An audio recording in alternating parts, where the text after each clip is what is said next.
Hello दोस्तों, स्वागत है मेरी एक और नई कहानी में। तो चलिए शुरू करते हैं। तलाक के 10 साल बाद वह दोनों एक शादी में मिले। नीरज ने निशा को अकेली देखा तो वह उसके पास कुर्सी पर जाकर बैठ गए। काफी देर तक दोनों एक दूसरे को देखकर अनदेखा करते रहे। दोनों ने 7 वर्ष साथ गुजारे थे।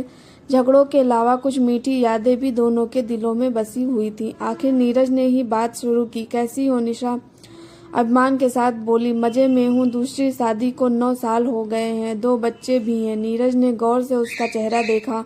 वह पहले से बहुत ज्यादा दुबली पतली हो गई थी। चेहरे पर जरा भी रौनक नहीं थी, न शरीर पर महंगे कपड़े थे। वह सोचने लगा कि जब उसके साथ रहती थी तब कितनी सुंदर थी। नीरज को अपनी ओर ताकते हुए देखकर वह दूसरी तरफ देखने लगी। फिर खुद को नियंत्रित करते हुए बोली, तुम कैसे हो और हमारा बच्चा कैसा है? नीरज भी अकड़ के साथ बोला, मैं भी मजे में हूँ, दूसरी शादी को 6 वर्ष हो गए हैं, एक बेटी भी है और हमारा बंटी अब 9वीं कक्षा में हो गया है। मेरी पत्नी बहुत अच्छी है, हम दोनों बहुत खुश हैं। ये सुनकर निशा को जलन हुई, मगर उसने चेहरे पर उजागर नहीं होने दिया। मगर उसने गौर से नीरज का चेहरा देखा।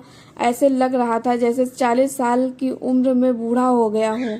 सर के सारे बाल सफेद हो गए थे, डाई के कारण ऊपर से काले थे, मगर नीचे जड़ों से सफेदी साफ दिख रही थी। पेट भी काफी निकल आया था। फिर वह काफी देर तक चुपचाप बैठे रहे। शादी के कार्यक्रम में दोनों दिन भर करीब ही रहे, मगर बातें और नहीं हो पाई। मगर जब दोनों अपने अपने घर जाने की तैयारी कर रहे थे तब नीरज निशा के पास आया और बोला, एक बात कहूँ? निशा बोली, क्या?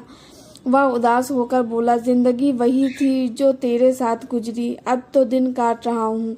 इतना सुनते ही निशा के दिल में खुशी और दुख का मिला जुला गुब्बार सा फूटा। ऐसे लगा जैसे गले में कुछ फंस गया हो। वह आंसुओं को जबरन रोकते हुए बोली, मैं भी पछता रही हूँ, एक शराबी और गंदा आदमी पल्ले पड़ गया है, रो रो कर दिन काट रही हूँ। नीरज ने भर आई आंखों का पानी छुपाने के लिए मुंह दूसरी तरफ कर लिया।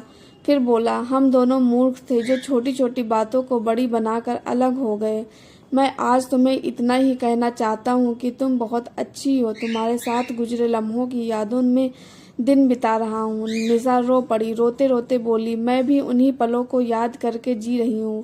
कहकर उसने बैग उठाया और चल पड़ी। नीरज उसे अब तक देखता रहा जब तक वह आंखों से ओझल न हो गई।